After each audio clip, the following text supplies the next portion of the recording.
There's something that you're not saying. Hey, folks, welcome to Free Press Sports with Carlos and Sean. Carlos, we have another great guest today. Special guest, yeah. An extraordinary guest. How about that? But before we get to that guest, let's tell the listeners what we're going to talk about today. I think there's a big game Saturday night at Michigan Stadium, and I've heard they're playing Michigan State. Have you heard anything about this? A little bit. Yes. I believe they're going to play at night, I want to say, under the lights. So even more dramatic, more drama. Yeah. So we're gonna talk about the Michigan State game. We are not going to talk about the Lions, even though you wrote about the Lions this week and about the fandom. You're trying to understand where you're living after living here for 25 years, which I'm proud of you for that. I really am. I mean, better late than never. And by the way, understanding this line in the Lion fan base, I want you to know, Dave Burkett, the great Dave Burkett, wrote a little bit about this on his plane ride back from Dallas and how it was full of Lions fans and just the dedication they have. When the Lions were at the goal line, and everybody thought they were about to score a touchdown, when they made the play to get down there, there was a fair amount of noise in the stadium. And this is the Cowboys Stadium, right? Yeah. One of the most sort of iconic fan bases in the country. And it was sort of shocking, the noise that was made for those Lions fans. So, it was more than just one plane load. But anyway, we know what that season is. We'll talk about that more next week. You're sick of talking about the Lions, aren't you? You know what? I've said this, we've talked about this a lot with the Lions fans, is they have a great fan base, really dedicated, gives the team way more support than they really deserve for the results that they put up. But they travel well, and they have, you and I have been on the road with them, and we've run into them in LA. There were a lot of Lions fans. They pick a few games that they really want to go to, and definitely the Dallas game was one. They don't get to go to Dallas very often, so they really enjoyed it. And that stadium is massive, over 90,000 fans fit in there. But that's one that, and Burkett wrote on the flight back, it was jam packed with Lions fans. So I'm not surprised actually by that, Sean, because I am in touch with the fan base. I'm not you're down to them like you do. No, you just showed you don't understand. You just showed that you don't. I mean, I've been to Dallas five, six times for the Lions in the last 10 years. So you just go to Dallas to eat. You don't really one of those trips was admittedly a playoff game. But that just kind of shows right there what your sense of this whole thing is up here. You know what I mean? If you look, I understand it's not easy to step into somebody else's shoes and look at life from somebody else's perspective. I know that's not easy. And I appreciated that you tried to do that in your column this week. But when you say they don't get to go to Dallas very often, okay, fine, whatever. That's fine. Maybe you misspoke, just like when you thought our producer was wearing a Milwaukee Bucks cap instead of an Oregon Ducks cap. And that's fine. It was the Mighty Ducks. Maybe our guest. And by the way, we're going to talk about Michigan State. We're not going to talk about the Lions. We just did talk about the Lions. And then we're going to talk about credentialed media versus non-credentialed media, because I know you love that subject. And there was an interesting sort of kerfuffle out on the West Coast where one is going after the other and it's getting defensive. And it's an interesting topic. I don't want to get into bashing those folks out there, but it's an interesting, broader topic, and I know you have a lot of opinions on it. We'll want to hear your opinions on that in the final segment. But let's bring our guest in, all right, Carlos, before I blow a gasket at you already have. You keep saying stuff that's not true. All right, let's welcome in Tony Garcia, who's covering Michigan football for us, and maybe Michigan basketball. I don't know if he likes basketball. Do you like basketball, Tony Garcia? Yes, well, thank you. I mean, what a bucket list item I'm checking off today on the Free Press Sports with Carlos and Sean. My God. Yes, I love basketball. Yeah, that's the kind of enthusiasm that we love and fealty, frankly, especially Carlos. He wants you to bow down. Yes, he's made that clear back in the few months we got to share on the Lions. But yeah, no, I love basketball, especially college hoops in particular. So I'm looking forward to that already.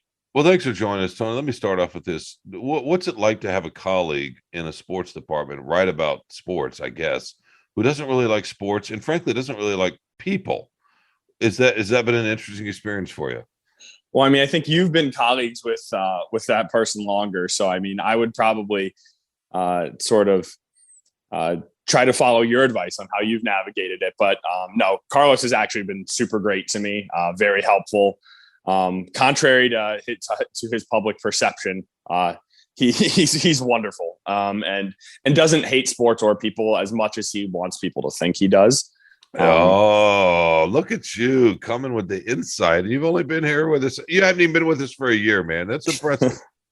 Yeah, you got to read the room sometimes, You Tony, do, and maybe we man. can. He is astute, and maybe we could help Carlos read the room. In fact, let's have that be a session of a podcast at some point. You'll come back. We'll put Carlos on the couch, and we'll help him sort of understand human nature. How about that? Okay, and we'll call it "Read the Room." Perfect. Okay, read the room. That's awesome. Tony, All right, you know what?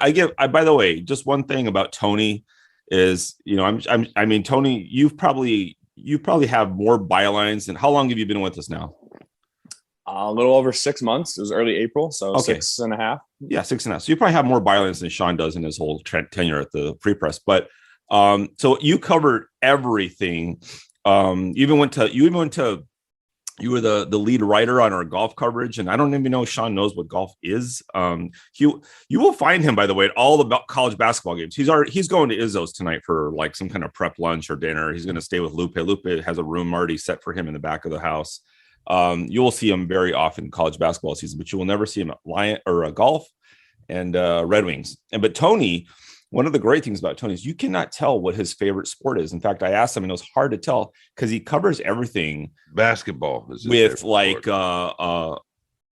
this. I don't want to say enthusiasm, but it's really enthusiasm unknown to mankind. Is that the line you're going for? Yeah, it's impressive, and I've told you this before. But it's really cool to see that Sean doesn't like Lions because he just talks down to them like you fans. He doesn't know where the Red Wings play actually. So you can sense it in his writing, but Tony, you cannot. It's just this equal level of excellence every time and expertise. Like I really feel like what you're talking about. Tony's one of these dudes who could go into a sports bar, talk about any sport that he's seeing that's on the TV at any moment. I like to fake it, and if I've got two of the best in the business fooled, then we're doing something right. Oh my God, I can't believe you just said that about Carlos. I mean, you don't need to say that You're about just me. Obsessed with me. Oh my God. You don't need to say that about me. But yeah, that's really something, Tony. Yeah, all right. Let's talk about the game.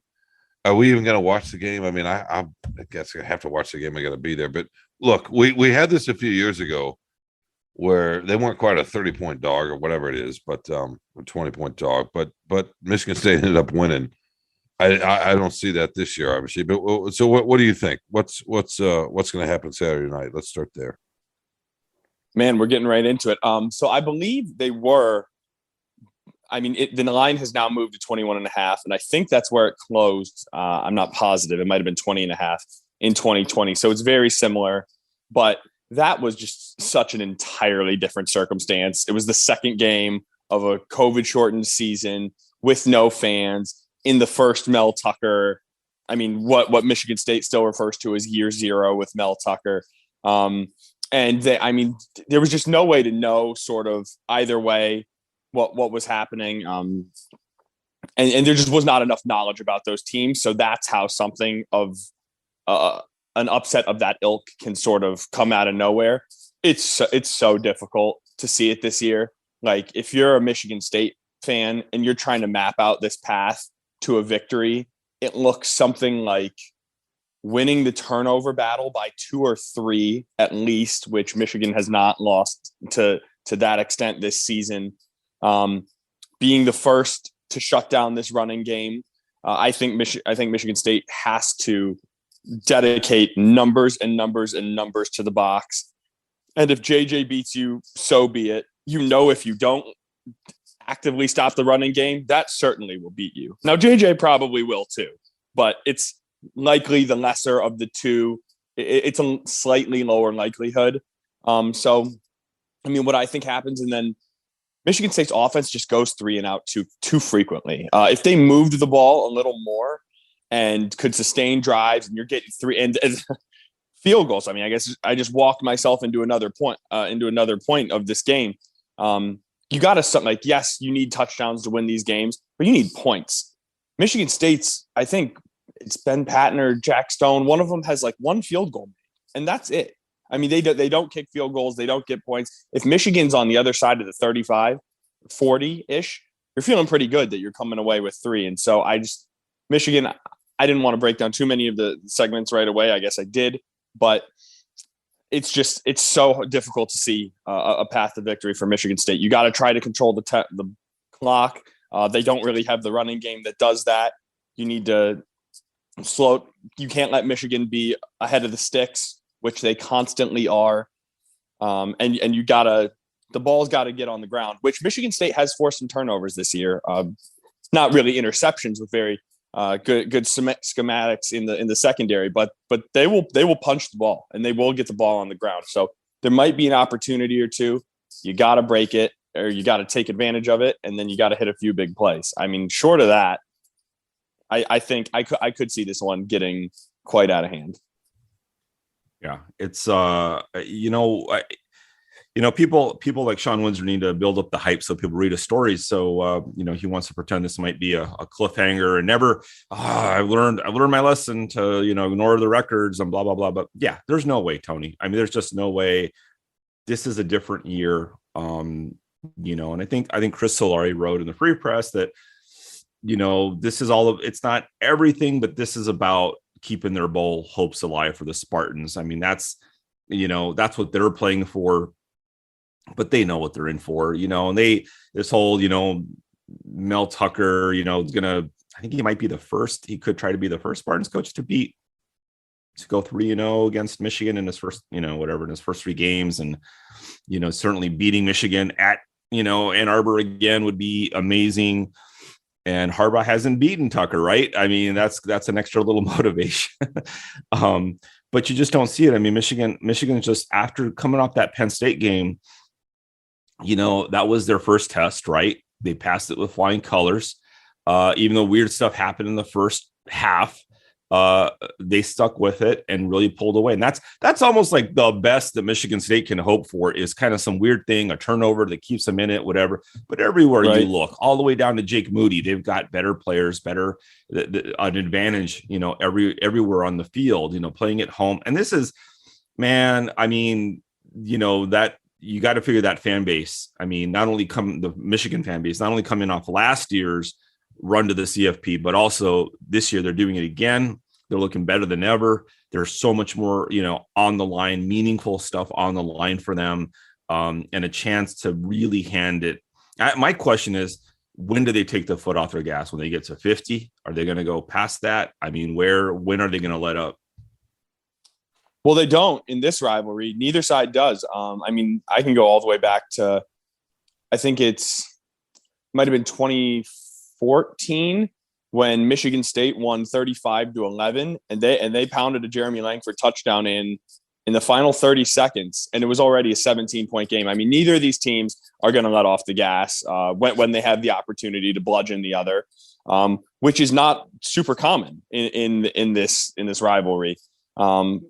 I guess 20. I mean, there have been a few in the last decade, but more often than not, it's last year. But really, I mean, this game for Michigan means everything it meant last year, but Michigan had never done it before last year. And yes, they still lost that game and they went on to have the season, but it's sort of the proof in the pudding that they did beat Ohio State, that they did make a college football playoff, that they did win the Big Ten championship and get all those monkeys off their back. Now there's just this belief where before, so I want to be really careful with my words. Michigan always believes in itself, and its fans, certainly, they always believe in themselves. But sometimes you wonder how much of it is manufactured and I guess before it was belief, but now it kind of feels like an expectation. They really think there's no circumstance where they shouldn't be 11-0 going into Columbus and have every shot to win that game. I know we'll talk about that game a lot when that comes around. And frankly, they're right now at this point. I mean, there's no reason, like you said, Carlos, Michigan has the advantage in every matchup across the board in this game. The one I could think of where Michigan State could do something is on the outside. I like Michigan State's wide receivers more than Michigan's defensive backs, but it's not a 2-on-2 or 3-on-3 game. 11-on-11 when you think about what Michigan's going to do in the trenches there, it's not going to allow Michigan State to do what it wants. Peyton Thorne's been turning the ball over a ton this year, from what I've seen. And Michigan's defense is just, I mean, the way we've watched them, and Sean's been with me and around at Michigan enough to have seen it as well. I mean, the levels this defense is rising, like steadily climbing. Oftentimes you hear coaches say, they're getting better in practice. They're getting better every week. You can actually physically see it with Michigan, even when there was nothing to go on the first 3 weeks. But just for Maryland, Iowa, Indiana, Penn State, they're just leveling up, and they are really hitting their stride. Tony, I want to talk a little bit more about the receiver matchup and the offense, and let's break down you used the phrase the path earlier, the possibility that this could be a somewhat competitive game. But let's do that after we take a break, assuming that's okay with Carlos. If it's okay with you, Sean, you're the boss. So. I mean, Carlos is the first name. I mean, I point that out every week. I probably shouldn't have to at this point. In any case, all right, let's take a quick break. We'll be right back with Free Press Sports with Carlos and Sean.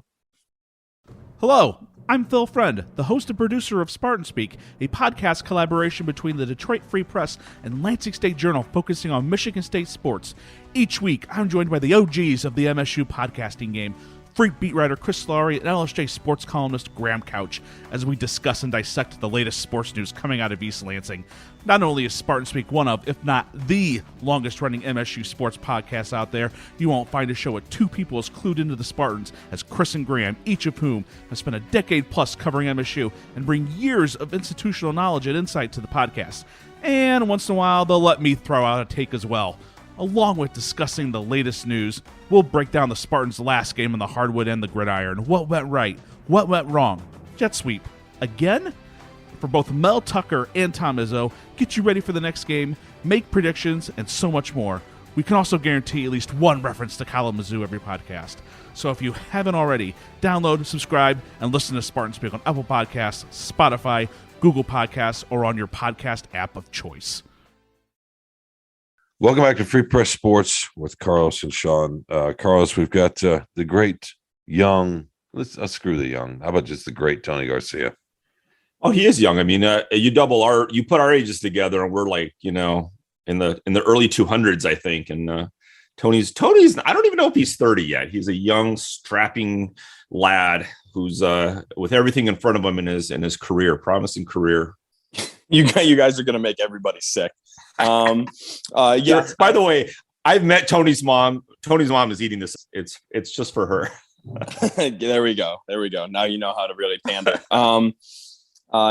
Just a couple months left in the great 20s, and then it's all downhill from there. Yep. Oh, you know what, Sean?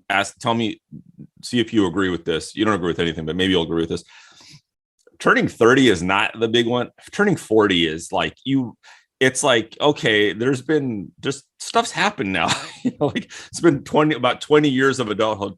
30, you still feel like a kid. I mean, even in your early 30s, like I felt no difference, it's just a number. But 40, it's like things are feeling different. Things are, more stuff has happened by that point. What do you think, Sean? Well, when you turned 60, was it the same for you, Sean? Or I don't. That's a good question, Carlos. Tony, the thing about turning 30 to me, it was psychological. I finally felt like an adult when I turned 30. I mean, sort of. and 40 is fine, although 40 seems young now. The problem is it's hard to remember because the older you get, you're like, oh my God, 40 seems pretty young, right? Sean doesn't know how old he is, for the record. So, but no, 30 is a great one. Actually, because you're still young, you're still feeling pretty physically fit, right? I mean, you're at the edge of your physical prime at 30, more or less. You need to come and watch Tony play softball. There's no end in sight to his physical prime. No, but if you think about the athletes that we cover, right, Tony? I mean, well, you're covering college right now, but you're around the pro leagues. So 30 is kind of right in the middle. It's on the downslope of the prime, but you're still in the prime. Exactly. Like three more years of prime. But it's such a crazy concept. And God, we need to talk about Michigan football, but it's such a crazy concept just to personally be on the other end of it. Cause you're so like, when you're young, you're looking up to all the professional athletes. And now I'm talking to Riley Green and Spencer Torkelson. And I'm like, you look like I looked a decade ago and you're the professionals. Like, I mean, I know I'm a professional and as we all are in our own right, but like, When did this happen? When did this flip happen? Well, Anyways. I would say to you, you're in the sweet spot right now between where you start to understand life a little bit and human nature a little bit, and you still feel really, really good physically. And you've got that for another few years. So cherish them, because they Okay. that sweet spot doesn't last long. So, Carlos, I would think, would tell you that. I think, when you want to really feel old is when the coaches start being younger than you. That's when it's like, oh man, like, and you know what though, this is something I found in my career. I remember when I was younger, in my 20s and stuff, and I'd look at the older writers, and there was some weird, I don't know what it was, confidence that they had, like, of asking questions, and they just never seemed intimidated or shaken or whatever. And I was like, boy, is it just that they've done this a long time? Is it life experience? Is it whatever? And now that, like, I'm in that age area, that age zone, it's everything. It's everything. You've seen it all, you've life stuff and coach stuff and player stuff. And in a way, like, it feels like, sometimes Groundhog Day, like, oh, here comes this answer, and here comes this reaction, and here comes whatever, but that's part of it, I think, is, which is fun. That's the fun part about, getting some, I just have experiences. Sean gets wisdom. Sean's a wise man. So. No, I don't have any wisdom at all, but that's a good not stopping point, but pivot point here. How about that? Shut up, Carlos. I want to talk to Tony now. No, let's talk to Tony for a second. But about what Carlos just said, he's talking about he's seen it all experiences. Well, he clearly hasn't, because he just had to write an apology column, which is cringeworthy enough. But the idea in the column itself, that somehow Harbaugh was going to lose control of the program because he flirted with the Vikings, and then he was going to lose the locker because he was of the way he handled the quarterbacks. I mean, I don't know where that wisdom is he's talking about, because anyway, we don't need to go down that road. But Tony, I'm curious what you thought. Did you, I know you weren't maybe covering them quite the same way back then, but you were paying attention. What did you think of the quarterback stuff? And did you worry, or not worry, but did you wonder if it would derail the team at all?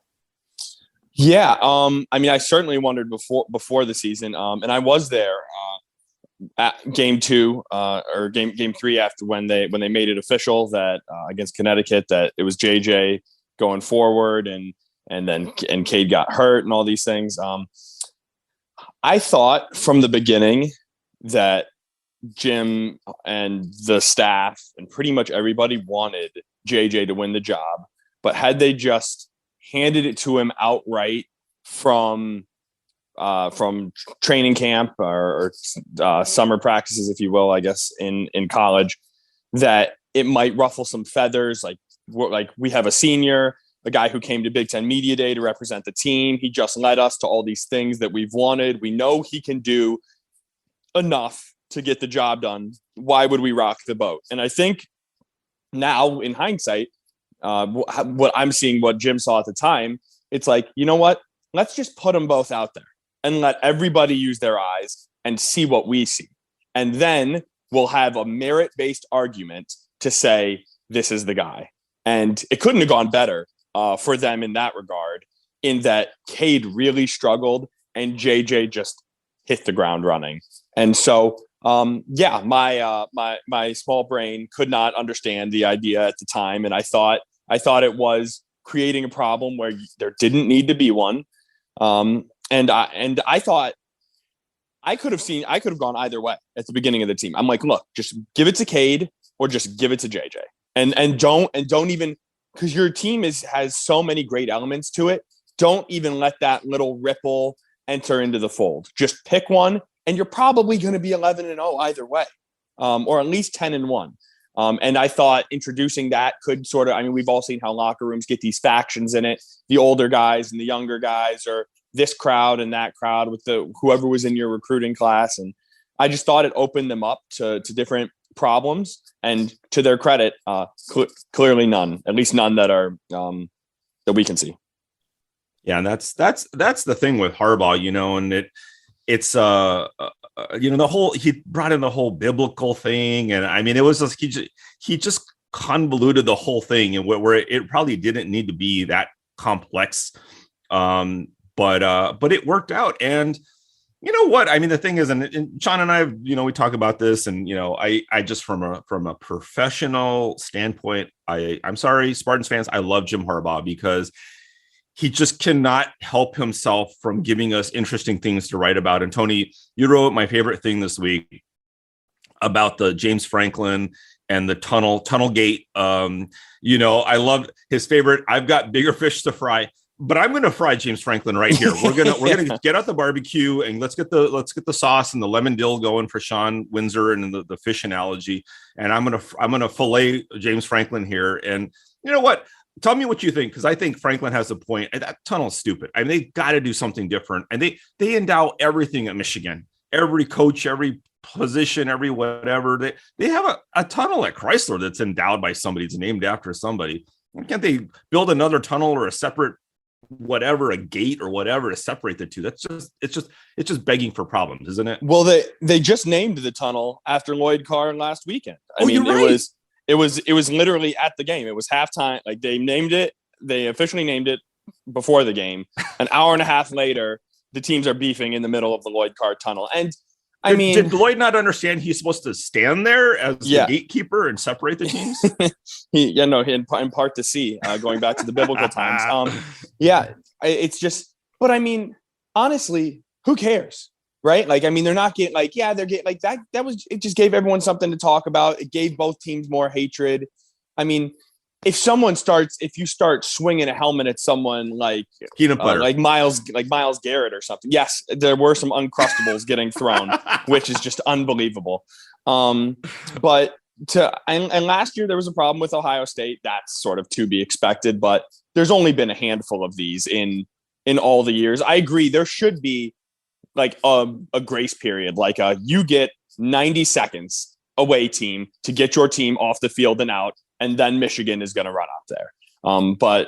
But I mean, if you heard the reverence with which Jim Harbaugh spoke about this tunnel all week, I mean, and honestly, he had some good lines. He's like, I was here in the 80s. If you leave, you come back. So much has changed about this town. So much has changed in the world. One thing that hasn't changed is when you are a player or a coach standing in that tunnel. And maybe it's a little gimmicky or something, but I feel he really truly believes that. And I can only imagine, I mean, with how much I aspired to be an athlete and to run out of something like that someday, I can imagine how much that would mean in like the feels you get when you're in that tunnel. The only thing that can be better is because I don't think there's been any real shenanigans, right, between Michigan State and Michigan, the way it was with when D'Antoni was there and walking down the center of the field and all this stuff. I mean, we can just hope for something from coming, right, with some shenanigans.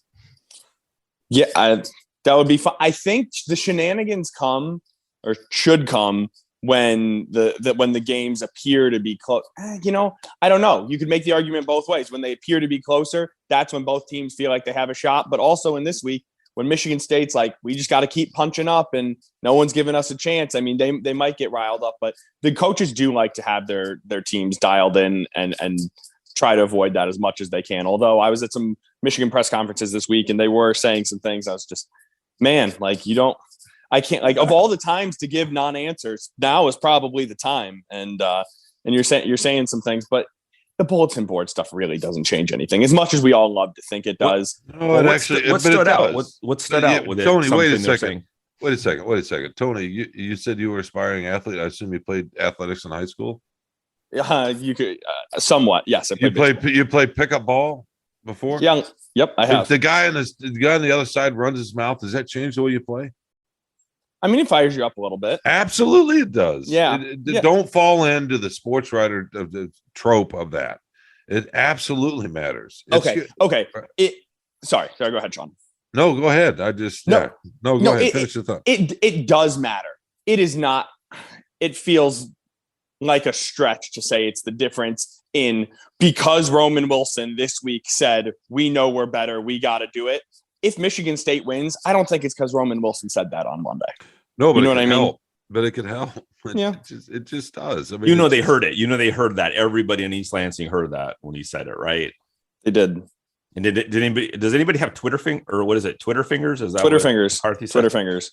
That is. Yeah. I think that's what Mike Morris said about Penn State all week. I'm sure I haven't seen. I mean, really, it's the fan bases that you see all the Twitter fingers for. And I could just, if I could mute the words Michigan and Michigan State, especially because we had to go through a bye week for 14 days and just come out on the other side, well, we'd all be the better for it. Well, here's a question for Tony. Is I believe this is true. Correct if I'm wrong, but I believe you grew up a big Michigan fan, but you went to Michigan State. I grew up in Ann Arbor. Yep. My family did have season tickets, and certainly that was a big part of my childhood. And then I went to Michigan State undergrad. And as you're forming yourself, your undergraduate does sort of lend itself to having that sort of those feels and all the importance, especially in the years I went there from 11 to 15. But I don't want to give anyone any fodder or any ammo towards me. Like people all the time are asking me these days about like, oh, so you're from here, but you went there. What is this? I'm like, if you guys know like what me and everyone are talking about in the press box, you want to know what I'm rooting for? Not a 4-hour game, no overtime, no timeouts, a storyline that develops itself that I can really sink my teeth into. That's what I care about. Like, I mean, I have a bunch of best friends who are going to be happy if Michigan State wins and a bunch who are going to be happy if Michigan wins. And it's just at the end of the day, I'm so busy doing what we're doing and trying to make deadline, especially on a night game and doing all these things. It's just, there's no time for it. By the time you look up and you look back, whatever happened. And then you're on to the next week. And then just things that have happened as you get older and become an adult and you really get perspective on what actually matters versus what doesn't matter. It's all happening now. And I've worked like far too long and far too hard to get the honor of joining a podcast such as this, to care about Michigan or Michigan State one way or the other and let that affect my career trajectory. But you have a unique perspective. Sean, tell him that Gary Moeller, and you may be aware of it, Tony, but the great Gary Moeller quote about this game, because Tony can answer it. Yeah, I don't remember the exact quote. I'll paraphrase here a little bit, but the idea was that it, the game you enjoy winning the most is Ohio State if you're Michigan, right? But the most relief you feel is when you beat Michigan State. And if you lose to Michigan State, that's more painful than losing to Ohio State, right? Like, in other words, Michigan State, when it gets right down to it, is the game you least want to lose on the schedule. And Moeller said, I'm going to get in trouble with the alumni for saying that because of the sepia tone romance surrounding, Michigan, Ohio State. But yeah, no, Michigan State's the game that secretly matters more than any other. For Michigan. It does. It's because you're at the water cooler with the Michigan State fan. Your neighbors with the Michigan State fan. You run into people wearing green and white or blue, amazing blue at the grocery store. We live in Michigan. Like the state is split. I mean, the state is split pretty 50-50. Now, if you're looking at overall fan bases because of Michigan's East Coast reach and everything, it's no question which has a larger fan base. Well, we actually did a story. Let me stop you there for a second, Carlos. Sorry, Tony. We did a story, I don't know, 10 years ago where we actually looked county by county, went demographics, and it's 60-40 Michigan. Is it? It just football fans. It's different with basketball and other stuff, but yeah, no. I mean, there are a lot more. Here's how you think about it, and this is why. It's because of Bo Schembechler, basically, but there are a lot more fans of Michigan. If you take the people that love college football in the state that didn't go to either school, they're overwhelmingly Michigan fans. So I've heard a term for that. Even though there are more alums, there are more Michigan State. Yeah, right. There are more Michigan State alums in the state than there are Michigan alums because they tend to stay, right? Yes. So that's the breakup. So I don't know. Maybe it's changed a little bit with that D'Antonio one. Maybe it's 55-45. Because people love to gravitate towards winners, especially if they don't have affiliation with the school itself, with either school. So maybe that's changed a little bit. Maybe Carlos could dig into that as the soothsayer that he is. Yeah, I mean, you said that last we're talking about this recently. You said that Michigan fans or whatever Michigan alums move away; they don't tend to stay in the area as much, whatever, But I just have always had an outsider's perspective, and like I think you said with the national, maybe Tony mentioned the national, view of this, and that it's always been. I mean, Michigan is one of the premier college football programs in the country, let alone the state. And why did it chase Nick Saban away? He was like, I'm not competing with this, and he was right to do that, really, at that time. So, just anecdotally, it just seems like there's probably a few more, but it's also flips with basketball. There's more Michigan State fans. You see a lot more of the Spartans flags flying on people's doorsteps during basketball season than you see even now with Jawan. You still see a lot more Spartans fans, especially at the Windsor House. Yeah. It's the Izzo. It's split at the Windsor House. The Izzo's sort of the Schembechler, right? He's had this 20-year run of being relatively good, sometimes really good. And it's kind of like the Schembechler run, right? Those things matter because kids grow up with it. Kids grow up with that, right? You know. Yeah, I had never seen how drastic the fan base differential in basketball was, and I guess this is just one sort of anecdotal evidence. And then I know we want to move back onto the X's and O's of the football, but I was covering Michigan Madness the other night, where just the preseason hype event, and covering, I guess, is a loose term, just watching and writing about it. And all the coaches and the players are being introduced. There's 3-point shootout, dunk contest, and all these things. And the last time I had been to one of these things was when I was actually freelancing for our rival, the other paper in Detroit, back in my college days in 2015. And Breslin is sold out, 15,000 people, all the rafters, all the way to the top. Tom Izzo's coming in on like a crane, like Mission Impossible or something. And they're flying around, and like the players are like dancing down the stairs, like all around the fans. And when I went on Friday, there was maybe 1,500 people. And I mean, it was roped, like they had the curtains around the top banner. I was like, I know. And Michigan being 7-0 and top 5 and still into football fervor certainly has something to do with it. Like Michigan State fans, well, this week they might want a football game. They're pretty ready to turn the page to basketball. That's just how it goes when you have a 3-4 season. But I was shocked that there weren't more people there. I was like, man, do I even need to be here right now? Yeah, they have not built up that institutional, program credibility. I've said this as but they've had all the success. The last 10 years.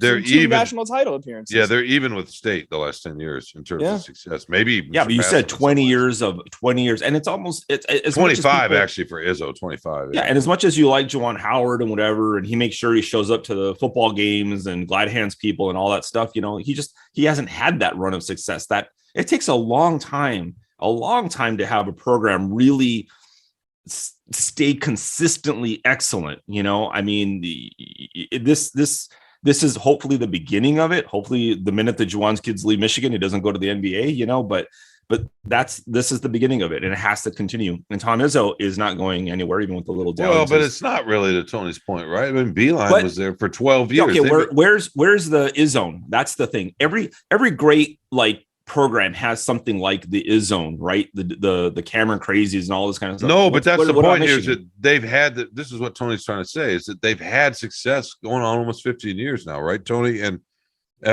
really a lot of success, as much as Michigan State. It just doesn't stick. In the same way for this fan. Yeah, it just doesn't stick in the same way psychologically. There's pride in it. How many colleges are football and basketball powerhouses,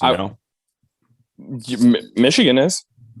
Yeah. Basketball powerhouse. I think they're Michigan has gone to 5 straight Sweet 16s. They've gone to 2 national championships in the last 10 years. I mean, powerhouse might be a stretch, but I put Michigan, and man, Michigan State is so hard because they've had a few down years in basketball here, but they're still considered a blue blood, the fringe blue blood. Right. And blue football blood. And football. If you go back a full decade, Michigan State is still in the top 10, 15 in the country in total wins during that run. So, I mean, the teams I would put on the short list of that are Michigan and Michigan State, possibly Ohio State, a team maybe Tennessee's not quite there, but Tennessee tries to be. Auburn tries to be. Alabama, obviously, they always have the football, and they punch up a little bit in basketball. But no, there are a few that are. There are 4 or 5 schools that have been to both the college football playoff and the Final Four in the last decade, right? Well, since the college football playoff, and Michigan State are 2 of them. Yep. And Oregon's another one. Speaking of our being good at something for a while is great. But Tony said blue blood. That's what I'm talking about. Like, who is a blue blood in both sports? Nobody. Nobody. Yeah, nobody. It's really hard to do that. Yeah, there's and it's great if Michigan's probably the closest. Beeline had stayed there, if Beeline was a little younger, whatever, had stayed there, it might have had the chance to really compete with, the Izzone and Breslin. But I mean, you go to Breslin, I mean, the two, I think, tell me if I'm wrong, but among the two schools in Michigan, whatever, like the two venues I think that are really, really special in Michigan is the Breslin Center and Yost Ice Arena. Those two are really, really unique, special play. If I told anybody, people always want to see the big house. I just had a friend who was in town and he'd never been, or he was coming in from Grand Rapids, just going through Michigan. And he's like, I'm going to stop at Michigan Stadium. It's like, you're going to miss it if you blink. So make sure the press boxes help now, the luxury boxes and all that. Used to just be able to drive right past it and not even know it was there. So, but yeah, I mean, those two are great. But I love Breslin. I wish that Chrysler was more like Breslin. I hope they get to that point and Juwan stays forever. They might. And quickly, Andrew points out, the producer, your guys' wonderful producer and my wonderful editor, points out that nobody mentioned Florida. I don't put Florida in that group at all. I mean, in 05, 06 or 04, 05, whatever the years were where they were going back to back in football and basketball, sure. Florida, I don't think, has been to a college football playoff. And when was the last time they were in a Final Four? I mean, Florida is a brand name. It's like Texas. It's like USC. It's like what Michigan was until 2 years ago in football. You're just operating on brand. Yeah, absolutely. All right. Speaking of brand, we probably ought to take a break here so we can sell some stuff, I guess, or do something. I don't know. Anjanette Delgado, the executive producer, one of them, and all these people have lots of important stuff that's over our head that we don't know anything about. We're just the minions here. We're just talking puppets. That's all. Yeah. And we don't need to get into the strategy. Look, if you want some strategy on what's going to happen, some X's and O's, as Tony likes to say, then you're going to read Tony Garcia the rest of this week. And you're going to read Chris Solari, who covers Michigan State for us, because this is not a blue wall, contrary to popular belief. And by the way, we've had Chris and Graham Couch, who covers Michigan State, on this podcast. So, how about that, Carlos? Yeah, we're totally equal opportunity. Yeah, we are. Hey, listen, Tony, thanks for joining us, man. It's been a blast. We'll get you back in here soon because I think you're right. I think Michigan's going to roll. It may take them a minute. I think it'll be sneaky competitive a little bit more because State's got a couple of guys back that make an enormous difference. Defensively, in particular, their receiver, their best offensive player, is finally healthy for the first time this year, and that showed against Wisconsin, Jaden Reed.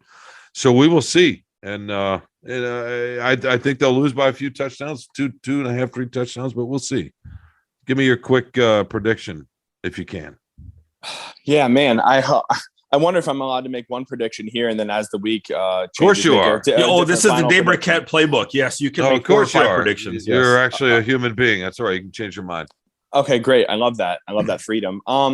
Yeah, so no, I think who you alluded to, Jacob Slade, coming back on the defensive line for Michigan State, is a big Xavier addition. Xavier Henderson's huge. Yep. In the secondary. I mean, I only get to now. I see what it's like when you cover one team, how little of everything else you get to see. But they did have the game on in the press box as we're furiously writing away after the game. So looking up, and they seemed to look a lot better. I think they'd only given up 14 points until there were 3 minutes left, and then it ends up looking like they gave up 28 with a late touchdown and then overtime.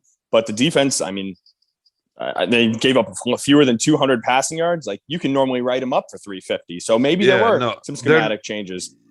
They did change schematically, and we don't need to break this out because we're trying to get to a break here real quickly. But that's the thing about this game, right? State had a bye week. They got they got 2 of their most important defensive players back, which freed up some other guys. It doesn't mean they're a good defensive team. It just means maybe they're not historically bad now.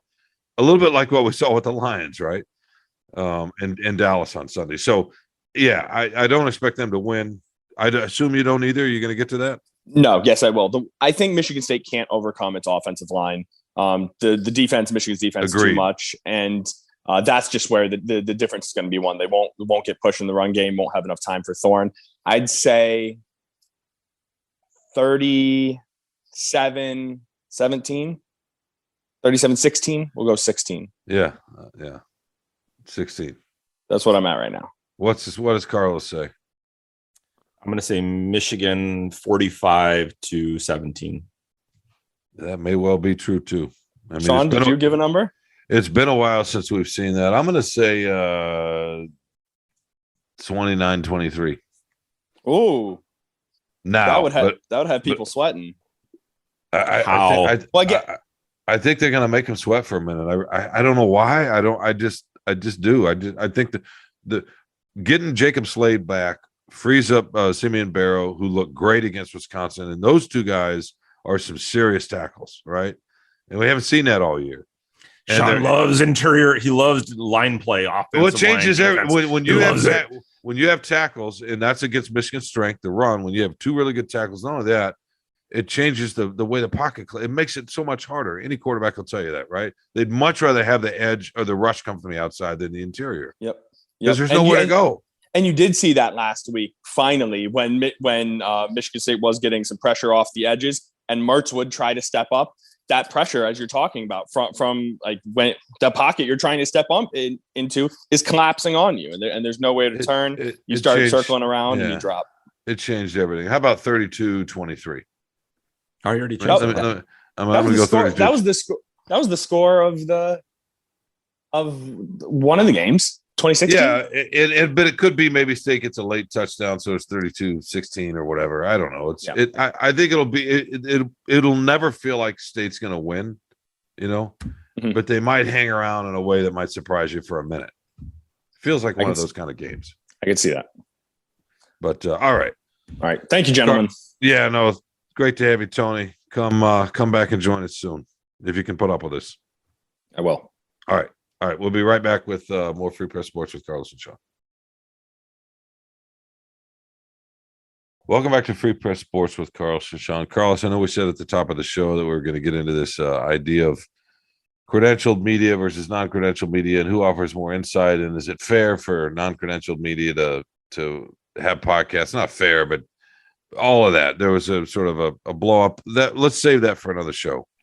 We didn't promise anything. You promised the listener that. It is interesting, and Draymond Green, your favorite guy, loves to talk about this idea of new media, old media, whatever. And I would love to dig into that, and maybe we can even get somebody in here to talk about that at some point, because it's interesting about how the information gets out there and where sports fans want stuff, and who has not a right to talk about what, but how authentic or real or whatever. I mean, it's interesting stuff because the landscape has changed, but that's another podcast and we need more time. That's a great topic. Yeah, we should get into that. Yeah, that's my fault for thinking that when we had the great Tony Garcia that we were going to be able to get to that, but we've run out of time. We need to get to my favorite thing. And I'm going to guess what yours is, but I don't want to tell the listeners what that is. So you go ahead and tell us your favorite thing. Oh, you guessed right. It was taking a trip to seeing my daughter down in Indiana. She just started. You're a good college. father. What? Yeah. You're a good father. My wife and I went and were able to spend the weekend. First time we've seen her since she started school. And what was really cool about it, beyond it was, I mean, the weather was fantastic, just like it was here in Michigan. And anybody who's been to Indiana, in Bloomington, it's beautiful, beautiful campus. It was great. But the interesting thing about it was that she is just beginning her I don't want to say like professional life, but kind of like her adult life of, functioning without her parents and seeing the world a little bit through a different lens. And the funny thing is one professor, for some reason, I think his wife is from Dearborn and he's a law professor, and he knew who I was. He knew my name and he's read my stuff or whatever. And when you're a kid, your parents are always just your parents. It doesn't matter if your mom or dad's the king or queen of the world. They're just your mom or dad. But then having that kind of a little bit outside perspective of, your parents are also these other people too. They have the other identities, professional identities. So while we were going out to dinner a few times and all that and enjoying that time, we noticed that she was asking more questions about us in our professional lives. And she's always been very inquisitive about things, but I think there was just a little difference in that in her. And they took a trip to Washington, D.C. recently with one of her classes. So she's just becoming a little bit more aware of things from a different perspective about our family, my wife and I, my wife and me, and just the world as it's functioning as she's beginning her college career and slightly getting into that professional realm of internships and so forth. So it was really cool to spend that time with her, but to see that perspective of your kid starting to grow up a little bit. Yeah, away from you, as it should be, right? I don't mean you personally. I just mean from us, away from us, right? Like you can't wait to get away from me. Yeah, just like everybody else. Yes. Yeah, no, yeah, from us. It's yeah, I'm not that cold-hearted. You aren't either. You play one on TV, but you're not that way either. My favorite thing is listening to you talk about the trip. As I knew. No, I'm kidding. As you know, I went to Texas to cover the Lions, and I was a little bit fortunate because I went to high school in the Dallas-Fort Worth area, and I went to college in Austin for a while, and I would live as a little boy in San Antonio, which is about an hour and a half, a little less, south of Austin. So I have a lot of roots in that area. My dad was a Texan, and my best childhood buddy, who actually don't want to go down this rabbit hole of my military life, but my closest childhood buddy I've known since we were 11 or so. And he lives in Austin. My mother actually moved him down there. We met in the Midwest. That's another story. But in any case, whenever I go to Dallas or anywhere near there, I go to Austin and see him if I can, if it works out. And it was fortunate to me that when I looked at the cost of the tickets to go to Dallas a month ago or so, they were like $1,200. And I'm like, what is going on in Dallas? Because it's usually a $300-$400 ticket, right? Well, when you fly first class, yeah. We have a colleague who saw that price and bought it anyway. And I'm like, well, you're worth that kind of cost, right? I can't. We know who we're talking about too, yeah, right? Yeah. But that's real. And I know airfare, inflation, everything, the airline prices are just more expensive in general. You probably saw that a little bit when you went to Boston. It's kind of crazy, but $1,200, right? So I thought, oh, all right, let's see what it is to Austin. Well, for whatever reason, it was half. And I thought, okay, well, if it's half, then I can go a day early and drive and still come out on top and save the company some money and go, because if I go see my bud, then it's, they're going to feed me all that. That's just how it works.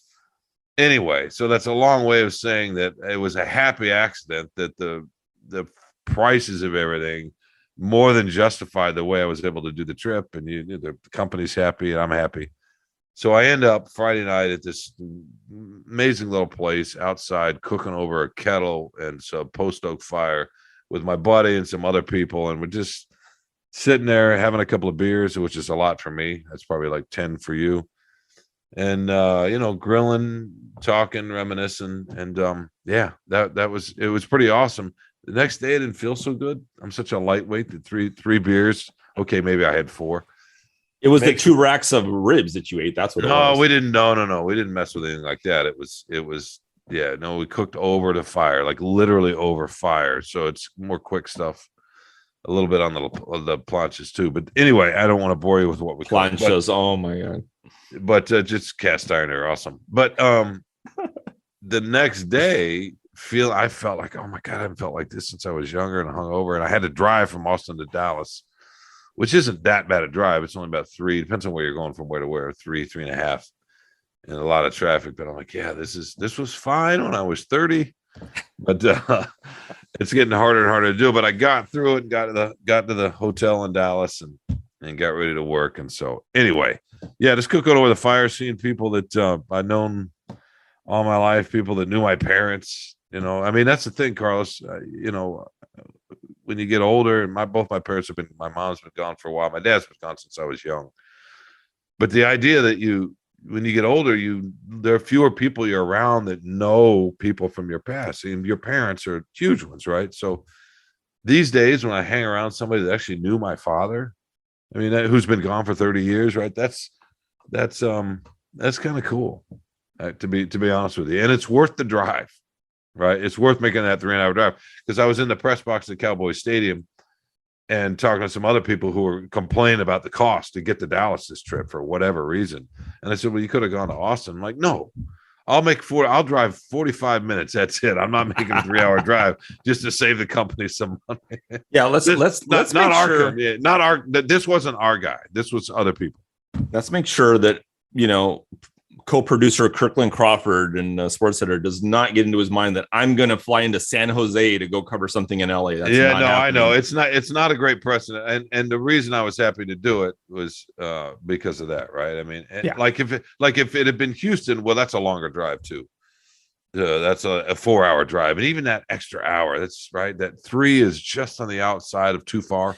By the way, I love how you're pretending to be so magnanimous and helping the country. No, I'm not at all. I'm just you were going to fly into Austin no matter what. No, I wouldn't. If it was more expensive. No, because there are times I haven't been able to do it because it was reverse. It was much more money to go into Austin. So there have been times I've just gone to Dallas. It's just I just was grateful that it worked out this way. You know what I mean? Yeah. So anyway, that was it, my man. Cooking over the fire. Seeing people that go back to your roots. Sean in all his glory. I was thinking about you, buddy, the whole time. I knew you were going to love it in Dallas or Texas, that area. Yeah. I mean, yeah, you got roots there. It's in Texas Austin's great, as you know, I assume. Yeah, we have to wrap this up because Kerry Jr. We made him angry last week, and he's already cut this in half already. So we got to. Oh no, you're right. No, he didn't want me to pound on the table. He said we need to get out of here. All right, so let's thank Anjanette Delgado and Kirkland Crawford, our co-executive producers. He was like the mean substitute teacher. Yeah. Let's thank Andrew Hammond, our producer, and yes, he's wearing an Oregon Ducks cap, not a Milwaukee Bucks cap. He's the one that really makes this possible. Let's thank Peter Bocci, the executive editor. Let's thank you for listening. And remind you that you can find us wherever you find your favorite podcasts, Spotify, Apple, all these sorts of lovely, wonderful, boutique-y kind of places, if we're being honest. And once you get there, rate us, subscribe, tell us what you think. And most importantly, join us next week when we will be back with more Free Press Sports with Carlos and Sean. They talk the whole day long. They think they know.